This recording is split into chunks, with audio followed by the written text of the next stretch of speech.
The U.S. Senate, as I mentioned, began debate today on the National Defense Authorization Act following the passing of the House's version last Friday. At stake are key provisions to rid the military of the weak and woke policies of the Biden administration that has distracted our military from its core mission, as well as the Biden administration's illegal abortion travel funding policy.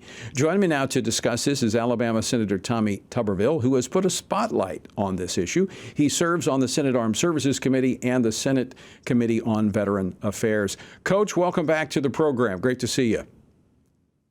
Tony, you too. The Democrat Socialist Party is throwing a hissy fit up, and rightly so. Let them go. I'm looking forward to the fight. Well, Senator, I just want, before we start this conversation, I want to say thank you, because I don't think we would see this really good National Defense Authorization Bill, one of the best I've seen in a number of years, actually coming out of the House, had you not taken the stand that you did over the illegal funding of abortion travel in the Senate. Well, it's in the Senate and going to be in the House, so we're excited about that. We're looking forward to get some closure to this. It's been a pretty good fight for about 6 months now, but they're really ramping up the pressure, Tony. I've got the IRS after me. I've got national TV going to Alabama interviewing people.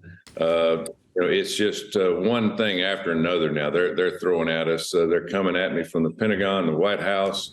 They're turning up the heat, but they don't know what heat's all about. I'm looking forward to the fight. Can't say that I've enjoyed it, because I want things to get done. As you said earlier, if I thought I was holding up readiness and national security of this country, I wouldn't be doing this. But that's not happening. What's causing our readiness to have a problem is the woke policies that this administration is pushing. It's awful, and we're way behind in recruiting. And we're destroying our military. Politics is destroying our military. They need to get out of it. And I don't think they really understand what they're doing to not just to the military, but all of our other institutions. But it is a total mess right now.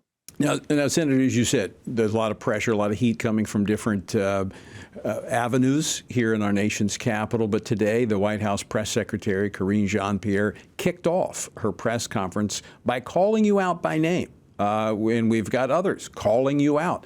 But have they called you? Has the president called you? Has the White House called you and wanted to sit down and have a discussion about how to move forward?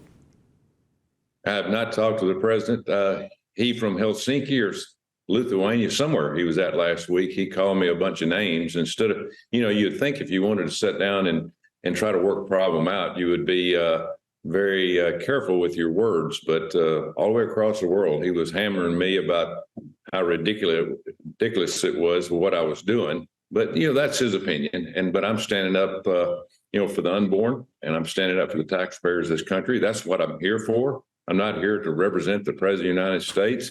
I will have in about 40 minutes another call with our Secretary of Defense, Lloyd Austin, and I'm looking forward to visiting with him and see if he's got any alternatives to the situation. But right now, it looks like they're kind of headstrong with what they want. They've got an unlawful law that they've broken, and the only way I'm going to move these holes is if they move that policy back, and then we bring a vote to the floor. And it's pretty simple, and we can get back to business. Right. You mentioned you're standing for the unborn, you're standing for the taxpayers, and then you just mentioned the law. And I'm holding in my hand the actual law. This was a law passed by Congress. This is not an annual rider like the Hyde Amendment that has to go on to appropriations bill. This is in federal law. It's 10 U.S. Code 1093, which says funds available to the Department of Defense may not be used to perform abortions except where the life of the mother would be endangered if the fetus were carried to term or in case in which the pregnancy was a result of active rape or incest. And then it goes on to say no medical treatment facilities or other facilities of the Department of Defense may be used to perform abortion except where the life of the mother would be endangered, so on and so forth.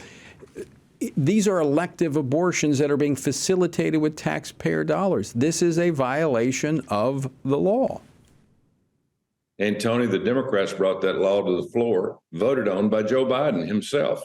And now he's turned around and breaking the law by sending a memo to Congress saying we're going to change this. Well, wait a minute. That's the reason I've got the hose on. You can't change the rules in the middle of the game.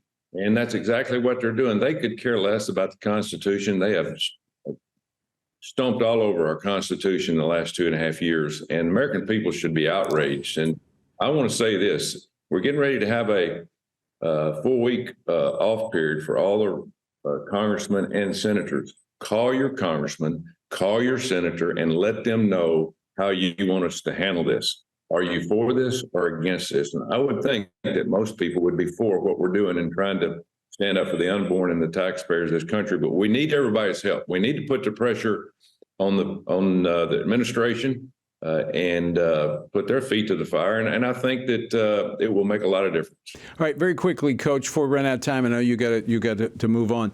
The process. The House has passed a good bill. We don't know what Schumer, the leader, Democratic leader in the Senate, will do in terms of vote threshold.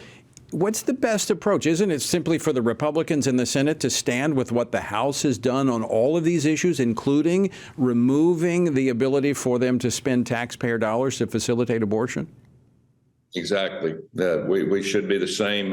They've got a lot of other things in their bill, like transitioning young kids and all the things that go along with that, and of course transgenders in the military, which President Trump blocked, and of course the second day or third day President Biden added them back in. So it's just they're politicking the entire military. They're trying to bow down to all the people that vote for them. They're trying to buy votes. But call your congressman, call your senator, send them a letter, tell them how you feel about this entire situation, and hopefully we can get something done in the NDAA.